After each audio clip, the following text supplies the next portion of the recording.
नमस्कार, मैटेट पर आपका स्वागत है। आज के क्लास में हम देखेंगे कि राज्य का उत्पत्ति के संबंध में कौन-कौन से सिद्धांत दिए गए हैं। उन सिद्धांतों को विस्तार से देखेंगे। तो आइए क्लास की शुरुआत करते हैं। क्वेश्चन को देखने से क्या लगता है कि राज्य के उत्पत्ति के सिद्धांत, इसका मतलब क्या हुआ कि राज्य का कभी ना कभी उत्पत्ति हुआ है, यानी शुरुआत में राज्य नहीं थे, इसका कभी ना कभी उदय हुआ। तो कब हुआ, कैसे हुआ, इसको कोई स्पष्ट रूप से नहीं कह सकता है। तो इसमें क्या किया गया है कि कल्पना पर आधारित कई सारे विद्वान आए और कई सारे कल्पना करके बताते हैं कि कोई ईश्वर बना है, कोई कहता है कि मनुष्य के द्वारा बनाया गया है, कोई कहता है कि एक परिवार धीरे धीरे बड़ा हो गया और राज्य का निर्माण हो गया, कोई कहता है कि एक कबीला के लोग दूसरे कबीला को मार के अपने में मिला ले लिए शक्ति के द्वारा और इसी से राज्य बन गया। तो कई सारे विद्वान आए और तरह तरह के अपने अपने सिद्धांत देते हैं। उन्हीं सिद्धांतों को आज के क्लास में समझने का प्रयास करेंगे। तो क्वेश्चन देखिए, राज्य की उत्पत्ति के संबंध में प्रमुख सिद्धांतों का वर्णन करें। यहाँ से एक ऑब्जेक्टिव बनता है, पूछेगा प्रारंभ में राज्य थे या नहीं थे। तो क्वेश्चन से क्या लग रहा है कि राज्य की उत्पत्ति, मतलब राज्य का उत्पत्ति हुआ, पहले रहता तो फिर यहाँ उत्पत्ति क्यों लिखा हुआ होता। इसका मतलब क्या है कि राज्य का कभी ना कभी उत्पत्ति हुआ है, शुरुआत में राज्य नहीं थे। तो ऑब्जेक्टिव आ सकता है कि क्या प्रारंभ में राज्य थे, तो नहीं थे। जब प्रारंभ में राज्य रहते तो फिर आज क्वेश्चन पढ़ने के लिए क्यों मिलता कि राज्य के उत्पत्ति सिद्धांत। इसका मतलब क्या हुआ कि राज्य का कभी ना कभी उत्पत्ति हुआ है, और कैसे हुआ, क्यों हुआ, उसी को पढ़ने वाले हैं। तो आइए देखते हैं क्लास में।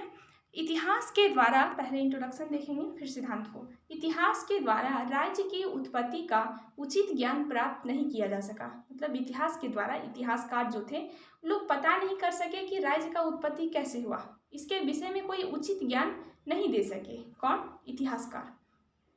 इसलिए इस संबंध में राजनीतिक विचारकों का सहारा लिया गया। मतलब राजनीतिक विचारकों को कहा गया कि आप इस विषय पर कुछ बताइए कि राज्य का उदय कैसे हुआ, राज्य का विकास कैसे हुआ, इसका उत्पत्ति कैसे हुआ। तो राजनीतिक विचारकों ने कल्पना पर आधारित, मतलब अपने कल्पना पर आधारित राज्य की उत्पत्ति के संबंध में कई सिद्धांत प्रस्तुत किए जो निम्नलिखित है। इंट्रोडक्शन कैसे लिखिएगा कि इतिहास के द्वारा राज्य के उत्पत्ति का उचित ज्ञान प्राप्त नहीं किया जा सका।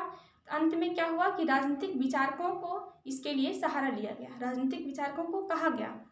राजनीतिक विचारक क्या किए कि अपने कल्पना पर आधारित कई सारे सब सिद्धांत बताए, कई सारे थ्योरी दिए कि हो सकता है ईश्वर बना है, कोई कहता है हो सकता है मनुष्यों के द्वारा बना है, कोई कहता है कि परिवार धीरे धीरे बड़ा हो गया और उसी से राज्य बन गया। तो कई सारे विद्वान आए और अपना अपना तर्क दिए। तो आज उन्हीं तर्कों को देखेंगे। तो कई सिद्धांत दिए गए हैं जो निम्नलिखित हैं। अब देखिए कौन कौन सा सिद्धांत है। तो राज्य की उत्पत्ति के सिद्धांत में मुख्य रूप से 5 सिद्धांत है और पांचों को पढ़ना है। पहला देवीय उत्पत्ति सिद्धांत, दूसरा शक्ति सिद्धांत, तीसरा परिवार सिद्धांत, चौथा सामाजिक समझौता सिद्धांत और पांचवा ऐतिहासिक या विकासवादी सिद्धांत। अभी तो याद नहीं हुआ होगा, लेकिन क्लास कंप्लीट होने के बाद याद हो जाएगा। तो पहले देखिए देवीय उत्पत्ति सिद्धांत, मतलब क्या लग रहा है, देवीय उत्पत्ति, इसका मतलब भगवान के द्वारा, देव के द्वारा, देव का मतलब भगवान, यानी भगवान के द्वारा राज्य का उत्पत्ति हुआ। जो राज्य का उत्पत्ति, जो राज्य बनाए हैं, ये स्वयं भगवान आके बनाए, ईश्वर। ठीक है। दूसरा है शक्ति सिद्धांत। शक्ति मतलब शक्ति के बल पे एक कबीला के लोग दूसरे को मारे, दूसरा तीसरा को, और मार के क्या हुआ, पूरे क्षेत्र पर अपना कब्जा कर लिया और धीरे धीरे राज्य बन गया। इशारा जो दिया हुआ है ना, यह कल्पना पर आधारित है। शक्ति सिद्धांत में कहते हैं विद्वान कि एक कबीला के लोग दूसरे कबीला को मारे, दूसरे को तीसरा, और धीरे धीरे इनका एरिया बड़ा हो गया और इसी से राज्य बन गया। अगला है परिवार सिद्धांत। परिवार सिद्धांत में कहता है कि धीरे धीरे फैमिली बड़ा हुआ, बड़ा हुआ, बड़ा होते होते एक राज्य का रूप ले लिया। ठीक है। चौथा है सामाजिक समझौता। सामाजिक समझौता में कहता है कि समाज में लोग आपस में समझौता किए और धीरे राज्य, उसी समझौता किए और समझौता करके राज्य बना। ठीक है, राज्य का उत्पत्ति हुआ समाज में समझौता करके। अगला और लास्ट पॉइंट है कि ऐतिहासिक या विकासवादी सिद्धांत। ऐतिहासिक या विकासवादी सिद्धांत कहता है कि राज्य का उत्पत्ति हुआ ही नहीं है। कह रहा है कि राज्य का उत्पत्ति नहीं हुआ है, बल्कि राज्य का विकास हुआ है, धीरे धीरे डेवलप किया। पहले लोग रहते थे जंगल झाड़, उसी को धीरे धीरे धीरे डेवलप करते करते इसका विकास होते होते आज राज्य का रूप ले लिया। मतलब राज्य का उत्पत्ति नहीं हुआ है, राज्य का विकास हुआ है। तो यहाँ 5 सिद्धांत है, 5 में जो 4 है ना, दैवीय उत्पत्ति, शक्ति, परिवार, सामाजिक समझौता, ये चारों कल्पना पर आधारित है, मन गढ़ंत है, कल्पना पर आधारित, कल्पना के अपने तर्क के अनुसार विद्वान लोग तर्क देते हैं और कहते हैं सही है। जबकि ऐतिहासिक या विकासवादी सिद्धांत को सत्य माना गया है, सर्वाधिक मान्य। एग्जाम में आ सकता है कि राज्य के उत्पत्ति में कौन से सिद्धांत को सर्वाधिक मान्य माना गया है या सबसे अधिक जिसको सबसे अधिक सत्य माना गया है, प्रमाणिक, तो उसे ऐतिहासिक या विकासवादी सिद्धांत। इस सिद्धांत को वैज्ञानिक सिद्धांत भी कहते हैं क्योंकि सबसे अधिक सत्य इसको माना गया है। ठीक है, इसमें कई सारे तर्क दिए जाते हैं जिसको पढ़ने के बाद लगता है कि एकदम सही है। ठीक है, इसके अनुसार राज्य का उत्पत्ति नहीं हुआ है बल्कि राज्य का विकास हुआ है। धीरे धीरे डेवलप करते हुए आज राज्य का रूप ले लिया। तो पहला सिद्धांत था दैवीय उत्पत्ति सिद्धांत, दूसरा शक्ति सिद्धांत, तीसरा परिवार सिद्धांत, चौथा सामाजिक समझौता सिद्धांत और पांचवा ऐतिहासिक या विकासवादी सिद्धांत। ठीक है, तो दैवीय उत्पत्ति सिद्धांत में क्या कहता है कि ईश्वर के द्वारा बना, जबकि सामाजिक समझौता सिद्धांत एकदम इसका उल्टा है दैवीय उत्पत्ति का। कहता है सामाजिक समझौता कि भगवान नहीं बनाए राज्य को, कोई भगवान के द्वारा, ईश्वर के द्वारा राज्य का उत्पत्ति नहीं हुआ है, बल्कि मनुष्यों के द्वारा राज्य का निर्माण हुआ है। मनुष्य लोग आपस में समझौता किए और राज्य का निर्माण किए। ठीक है, शक्ति सिद्धांत कहता है कि क्या हुआ कि शक्ति के द्वारा, यानी एक कबीला के लोग दूसरा को जीते, दूसरा तीसरा जीते और जीतते जीतते एक बड़ा एरिया पर अपना कब्जा हो गया और उसी से राज्य का निर्माण हुआ। परिवार सिद्धांत कहता है कि नहीं, ना तो दैवीय शक्ति उत्पत्ति सिद्धांत के द्वारा राज्य का निर्माण हुआ, न शक्ति सिद्धांत के द्वारा, न सामाजिक समझौता सिद्धांत के द्वारा, बल्कि राज्य का निर्माण हुआ कैसे, तो परिवार के द्वारा। पहले परिवार छोटा था, जिससे 2 फैमिली का, फिर 4 हुआ, फिर 6, फिर 10, 12, ऐसे बढ़ते बढ़ते एक राज्य का रूप ले लिया। और सबसे अलग जो है ऐतिहासिक या विकासवादी सिद्धांत कहता है कि राज्य का उत्पत्ति हुआ ही नहीं है, तो चारों का विरोध कर दिया, बोला राज्य का उत्पत्ति नहीं हुआ है बल्कि राज्य का विकास हुआ है। धीरे धीरे धीरे धीरे क्या हुआ कि राज्य डेवलप करते गया आया है और फिर एक राज्य का रूप ले लिया। तो आइए सब विस्तार से देखते हैं। यह आगे देखना था कि परिवार सिद्धांत में ना 2 है, एक पितृ सिद्धांत और एक मातृसत्तात्मक। पितृसत्तात्मक मतलब पिता प्रधान, कहता है कि पिता जिस वंश के प्रधान होते थे वहीं से राज्य का उत्पत्ति हुआ। दूसरा कहता है मातृसत्तात्मक, अरे मातृसत्तात्मक मतलब मातृवंश चल रहा था यहाँ और उसी से क्या हुआ कि राज्य का उत्पत्ति हुआ। ठीक है, माता का वंश चल रहा था। तो आगे देखेंगे, सबसे पहला नंबर में देखिए है दैवीय उत्पत्ति सिद्धांत। पहले 5 याद कर लीजिएगा। दैवीय उत्पत्ति मतलब भगवान के द्वारा। शक्ति, दैवीय उत्पत्ति के बाद इसका उल्टा क्या था, सामाजिक समझौता, जो कहता है कि ईश्वर के द्वारा नहीं, मनुष्यों के द्वारा राज्य का उत्पत्ति हुआ है। तो पहला पॉइंट क्या है, दैवीय उत्पत्ति। दूसरा क्या है, सामाजिक समझौता। तीसरा क्या है, शक्ति सिद्धांत। चौथा क्या है, परिवार सिद्धांत। और पांचवा क्या है, ऐतिहासिक या विकासवादी सिद्धांत। परिवार सिद्धांत में 2, पितृसत्तात्मक और मातृसत्तात्मक। पितृसत्तात्मक मतलब पिता प्रधान और मातृसत्तात्मक मतलब माता प्रधान।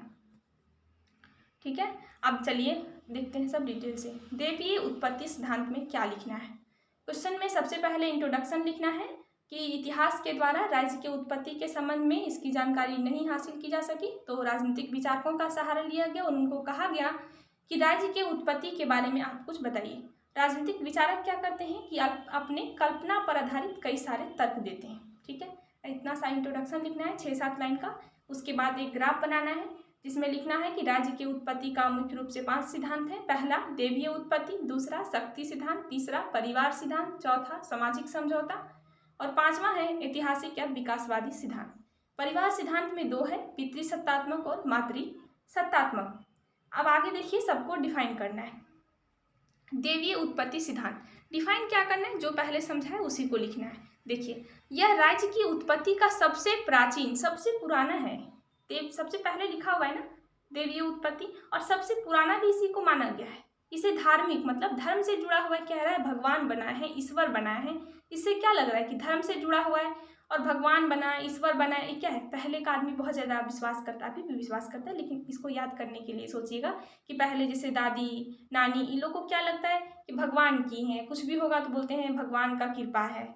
तो पहले से याद रखिएगा, भगवान याद करने के लिए बोल रहे हैं बस। तो दैवीय उत्पत्ति सिद्धांत मतलब भगवान का सबसे ज़्यादा कौन पूजा पाठ करता है, तो दादी नानी। तो पहले प्राचीन, तो यह राज्य की उत्पत्ति का सबसे प्राचीन सिद्धांत है। कौन सिद्धांत, दैवीय उत्पत्ति सिद्धांत। इसे धार्मिक सिद्धांत भी कहा जाता है, मतलब धर्म से जुड़ा हुआ है तो धार्मिक सिद्धांत। ठीक है, ईश्वर से जुड़ा है तो धर्म से जुड़ा है मतलब धार्मिक सिद्धांत। ऑब्जेक्टिव आया हुआ है कि राज्य के उत्पत्ति सिद्धांत में सबसे प्राचीन सिद्धांत किस सिद्धांत को कहा जाता है? तो राज्य की उत्पत्ति में सबसे प्राचीन सिद्धांत देवीय उत्पत्ति सिद्धांत को कहा जाता है। और धार्मिक सिद्धांत किस सिद्धांत को कहा गया है? तो देवीय उत्पत्ति सिद्धांत। तो देवीय उत्पत्ति सिद्धांत में 2 पॉइंट हो गया कि यह राज्य के उत्पत्ति का सबसे प्राचीन है और इसे धार्मिक सिद्धांत भी कहा जाता है। आगे देखिए, इस सिद्धांत के अनुसार राज्य की उत्पत्ति ईश्वर के द्वारा हुई है।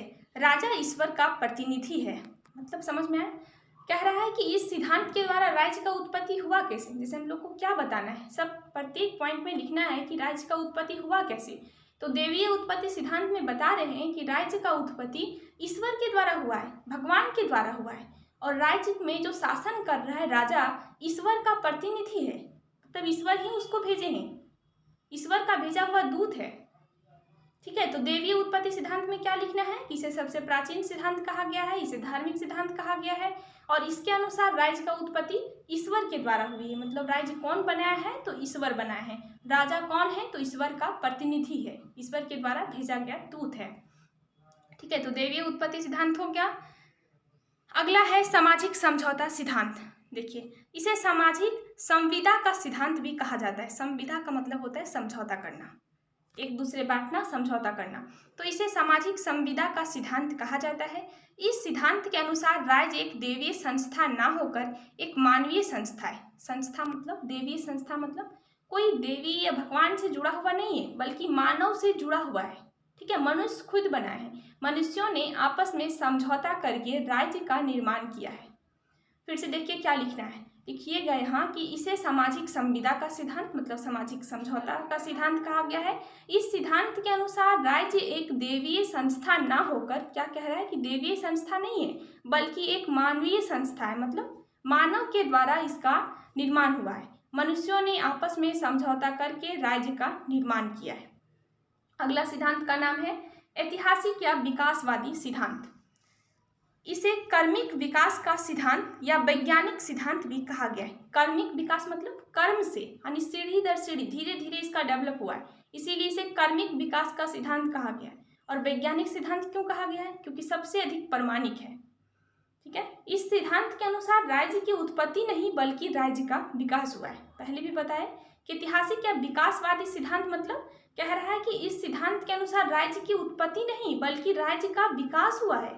राज्य की उत्पत्ति का सर्वमान्य सिद्धांत इस सिद्धांत को माना जाता है। इसका ऐतिहासिक नाम क्यों है? क्योंकि इतिहास में इसके कई सारे साक्ष्य मिलते हैं। और इसका नाम विकासवादी क्यों है? क्योंकि इसका धीरे धीरे विकास हुआ है। तो ऐतिहासिक या विकासवादी सिद्धांत में क्या लिखना है कि इसे कर्मिक विकास यानी धीरे धीरे विकास हुआ है और का सिद्धांत कहा जाता है। और वैज्ञानिक सिद्धांत क्योंकि सबसे अधिक सत्य इसको माना गया, सबसे अधिक प्रमाणिक माना गया है। इसके अनुसार राज्य का उत्पत्ति नहीं हुआ है बल्कि राज्य का विकास हुआ है। राज्य के उत्पत्ति का सर्वमान्य सिद्धांत इस सिद्धांत को माना जाता है। तो 3 सिद्धांत हो गया। देवीय सिद्धांत, देवीय सिद्धांत में क्या लिखना है शॉर्ट में समझिए कि राज्य का उत्पत्ति कैसे हुआ? तो भगवान के द्वारा, ईश्वर के द्वारा। इसे सबसे प्राचीन सिद्धांत तो धार्मिक सिद्धांत कहा जाता है। सामाजिक समझौता क्या करता है? एकदम उल्टा है देवीय उत्पत्ति का। कहता है कि राज्य का निर्माण ईश्वर के द्वारा नहीं बल्कि मानव के द्वारा हुआ है। मनुष्य आपस में समझौता करके राज्य का निर्माण किया है। ठीक है, ऐतिहासिक विकासवादी सिद्धांत कहता है कि राज्य का उत्पत्ति हुआ ही नहीं बल्कि राज्य का विकास हुआ है। अगला जो सिद्धांत है शक्ति सिद्धांत। देखिए शक्ति सिद्धांत क्या है? इसे समाज शास्त्रीय सिद्धांत भी कहा जाता है क्योंकि यह समाज के उत्पत्ति पर अत्यधिक बल देता है। देखिए शक्ति सिद्धांत कह रहा है ना कि कबीला दूसरे कबीला को जीता, दूसरे कबीला तीसरे कबीला को जीता। तो इसे कहा गया कि समाज, सबसे पहले समाज डेवलप हुआ, इसीलिए इसको समाज शास्त्रीय। तो पूरे सिद्धांत में 2 सिद्धांत को ना समाज शास्त्रीय सिद्धांत कहा जाता है। कौन कौन? तो यहाँ देख लीजिए एक बार, देवीय उत्पत्ति, शक्ति सिद्धांत, परिवार सिद्धांत और सामाजिक समझौता। ये चारों सिद्धांत को कल्पना पर आधारित सिद्धांत कहा गया है। ठीक है, ऐतिहासिक या विकासवादी को नहीं, पूरे को सत्य माना गया है, इसको सर्वाधिक प्रमाणिक है। जबकि देवीय उत्पत्ति, शक्ति सिद्धांत, परिवार सिद्धांत और सामाजिक समझौता सिद्धांत को कल्पना पर आधारित सिद्धांत बताया गया है। कहा गया कि कल्पना पर आधारित है, केवल विद्वान लोग कल्पना करते हैं, जबकि सच नहीं है। जो सबसे अधिक सत्य है वो ऐतिहासिक या विकासवादी सिद्धांत है। और समाज शास्त्रीय सिद्धांत में 2 आता है। समाज शास्त्रीय मतलब समाज के उत्पत्ति पर ज़्यादा बल दे रहा है। पहले कहता है कि समाज बना फिर राज्य बना, तो इसमें एक है शक्ति सिद्धांत और परिवार सिद्धांत। ऑब्जेक्टिव आया हुआ है कि कौन सा सिद्धांत समाज शास्त्रीय सिद्धांत है, यानी समाज से जुड़ा हुआ है। पहले समाज बना होगा फिर राज्य, तो इसमें 2 आता है, शक्ति सिद्धांत और दूसरा है परिवार सिद्धांत। तो शक्ति सिद्धांत को फिर से देखिए। इसे समाजशास्त्रीय सिद्धांत भी कहा जाता है क्योंकि यह समाज के उन्नति पर अत्यधिक बल देता है।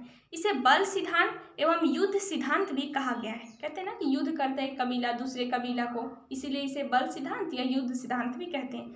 इसके अनुसार राज्य का निर्माण शक्ति के बल पर हुआ है, मतलब शक्ति के बल पर। जैसे एक व्यक्ति अपने शक्ति के बल पर किसी कबीले को जीता और उस कबीले का प्रमुख बन गया, धीरे धीरे एक कबीला दूसरे कबीले को जीता, इस प्रकार उसके स्वरूप में वृद्धि हुई और यह राज्य का रूप ले लिया।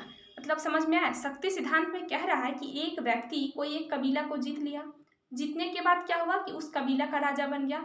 अब उस कबीला दूसरे कबीला को जीता, फिर दूसरा के बाद तीसरा को जीता, इस तरह करते करते 10-5 कबीला को जीत के अपने अंदर मिला लिया, इसका क्षेत्र बढ़ गया और धीरे धीरे क्या हुआ कि राज्य का रूप ले लिया, इसका स्वरूप बड़ा हो गया और फिर राज्य का रूप ले लिया। तो शक्ति के द्वारा युद्ध करके अपने बलबूते पर।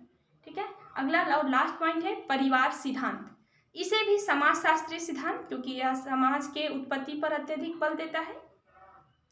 इसके अनुसार राज्य की उत्पत्ति परिवार से हुई है। कहते हैं ना कि एक परिवार, धीरे धीरे परिवार बड़ा हुआ और फिर राज्य का रूप ले लिया। राज्य परिवार के बृहद रूप है, यानी परिवार का बड़ा रूप ही राज्य है। कौन कहता है? परिवार सिद्धांत। ऑब्जेक्टिव आ सकता है कि राज्य परिवार का बृहद रूप है, किस सिद्धांत के अनुसार? तो परिवार सिद्धांत के अनुसार। इसे रक्त संबंध सिद्धांत कहा गया है। देखिए पूरे फैमिली है तो सबका एक दूसरे से ब्लड मिलेगा या नहीं मिलेगा, एक ही परिवार है तो इसीलिए कहा गया इसको रक्त संबंध, यानी रक्त संबंध, सबका रक्त जुड़ा हुआ है, क्योंकि पूरे राज्य क्या एक ही फैमिली है, धीरे धीरे बड़ा होकर एक राज्य का रूप ले लिया है। तो परिवार सिद्धांत के समर्थक कौन है? अरस्तु और मैकाइबर। यहाँ से ऑब्जेक्टिव आया हुआ है कि अरस्तु और मैकाइबर किस सिद्धांत के समर्थक हैं? तो परिवार सिद्धांत से। इनके अनुसार भी राज्य का उत्पत्ति परिवार के द्वारा हुआ, यानी धीरे धीरे परिवार बड़ा हुआ, 2 से 4, 4 से 10 और उसी से एक राज्य का रूप ले लिया। ठीक है, तो परिवार सिद्धांत 2 वर्गों में बांटा गया है, पितृसत्तात्मक सिद्धांत और मातृसत्तात्मक सिद्धांत। पितृसत्तात्मक सिद्धांत के जो समर्थक हैं हेनरी मैन और मातृसत्तात्मक सिद्धांत के जो समर्थक हैं एडवर्ड जेम्स। ठीक है, तो परिवार सिद्धांत के समर्थक कौन कौन है? अरस्तु और मैकाइबर। परिवार सिद्धांत 2 वर्गों में बांटा है, पितृसत्तात्मक, मातृसत्तात्मक। पितृसत्तात्मक का मतलब इसके जो समर्थक हैं इसको कहा गया हेनरी मैन और मातृसत्तात्मक के समर्थक हैं एडवर्ड जेम्स। नाम याद रखिएगा, एडवर्ड जेम्स, और इधर है हेनरी मैन, दोनों आया हुआ है। अब लगेगा परिवार सिद्धांत में फिर पितृ और मातृ क्या है? मातृ मतलब कहता है कि उस परिवार से राज्य का निर्माण हुआ जिसका सत्ता क्या था? माता के हाथों में था। ठीक है, वहाँ जो वंश परंपरा चल रही थी वो मातृ प्रधान थी, यानी माता प्रधान। पितृसत्तात्मक कहता है कि जिस परिवार से राज्य का निर्माण हुआ है उस सत्ता का प्रधान कौन था? तो पिता प्रधान था, तो उसी के नाम पर हुआ पितृसत्तात्मक। और मातृ, पितृ का मतलब होता है जिस समाज, जिस सत्ता, जिस मान लीजिए घर में किसका चल रहा हो, माता या पिता, तो जिसका समाज हो, जैसे कि पिता प्रधान हो एक समाज में, तो उसको कहते हैं पितृसत्तात्मक। पिता का मतलब यहाँ हो रहा है दादा, भाई या पापा से, और मातृ का मतलब बहन या माता से या दादी से। ठीक है, तो मातृसत्तात्मक मतलब जहाँ स्त्री प्रधान हो और पितृसत्तात्मक जहाँ पुरुष प्रधान हो।